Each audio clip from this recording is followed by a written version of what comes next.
Studies and Public Health Emerita, New York University. Hello, I'm really happy to be here. And I'll be even happier if my slides work, and they do.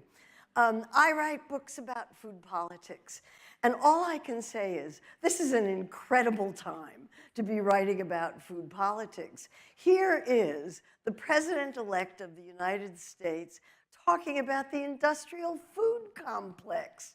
The mind boggles. You can't make this stuff up.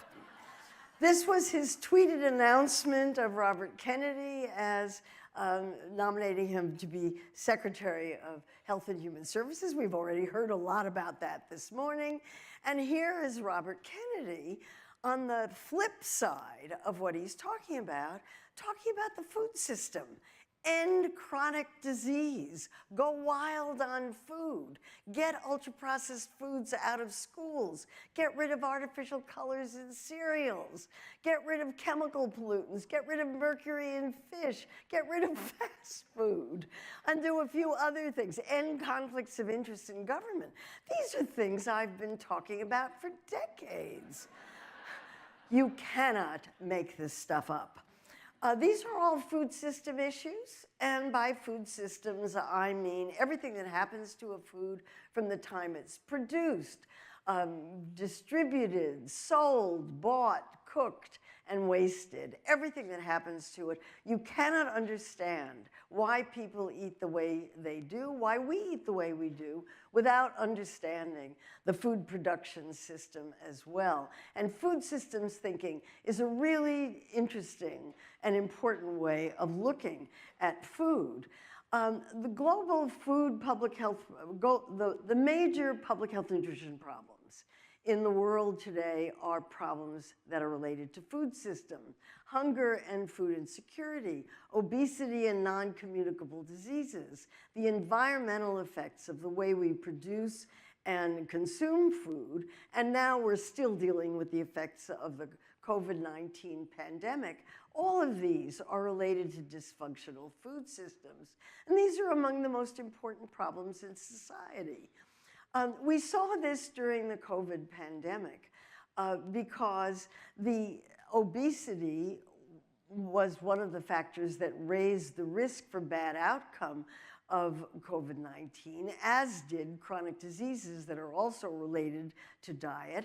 And all of these are underlaid by social determinants of health, where people live, how much money we have, how much education we have, and what I'm most interested in, the kinds of foods that we're eating. Microphone. And our food system is based on the people who are paid the lowest amount of money in our society. If you want to look at the lowest wage jobs in the society, they're food jobs. They're farm workers, they're fishermen, they're people who work in meat packing plants, in agricultural production facilities, in restaurants. And so our food system depends on low-wage work, and the politics of that are also mind-boggling these days.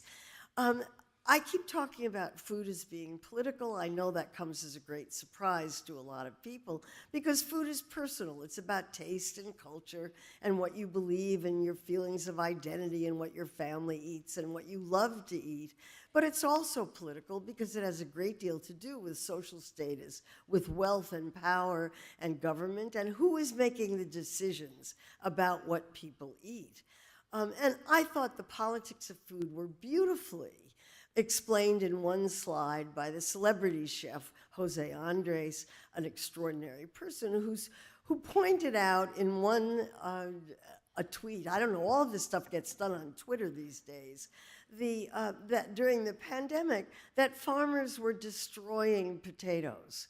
They were throwing away food at a time when people were lined up in cars for miles to get handouts for food banks. So the irony of the dysfunctional food system should not be lost on anyone.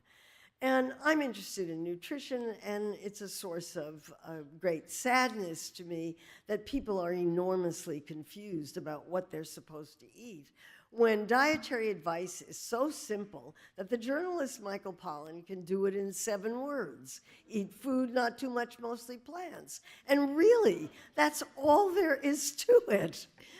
Beyond that, everything else is nutrifluff. It's frills. This is all that matters.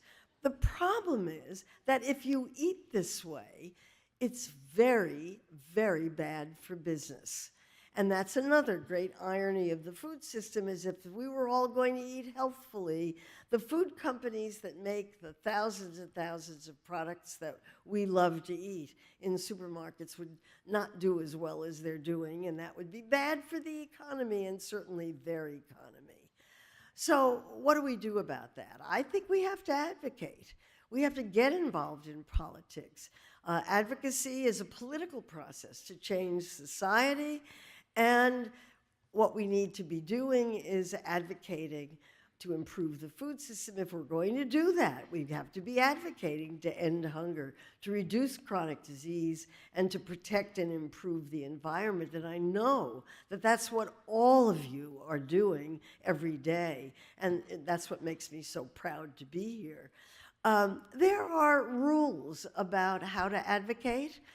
These are 3 examples of books that I think should be on the shelf of everyone who is doing food advocacy, particularly Organizing for Social Change, which is a manual for how to do it, and Bite Back, which gives examples of successful food advocacy. And what to do? I think you do a personal agenda. If on an individual level, you vote with your fork. You educate about food, not food products. You promote local and sustainable agriculture. You grow food, or you teach people to do that. You cook at home. You teach kids to cook and garden, and you do what you can to produce food waste. But if you want to be serious about advocacy, you also have to get involved in politics. And here's my food systems agenda, which I have in front of a rainbow because I know how ridiculous this is going to sound. You reform campaign funding and get money out of politics. You refocus agricultural production on food, not fuel, or fuel for automobiles or feed for animals. We should have a universal basic income so everybody can afford to buy food, universal school meals so kids can eat. We want a huge campaign to reduce obesity and chronic disease because that's what's killing us. And in order to do that, we have to regulate the food industry. If we don't have these goals, they'll never be achieved. So even though this seems like an uphill fight, it's worth doing. We got to do it. And I want to close with something from Michael Moore, the filmmaker, who said, in these difficult times, he suggests that you practice kindness, read books, get real news, take care of yourself, stand for something, join something, and advocate for those in need. I know that that's what you're doing. Keep doing it. It's totally worth it. And I thank you very, very much for the opportunity to talk to you today. Thank you. Thank you. Where do I go? I go that way? I go that way. Please welcome Congresswoman Lucy McBath, U.S. House of Representatives,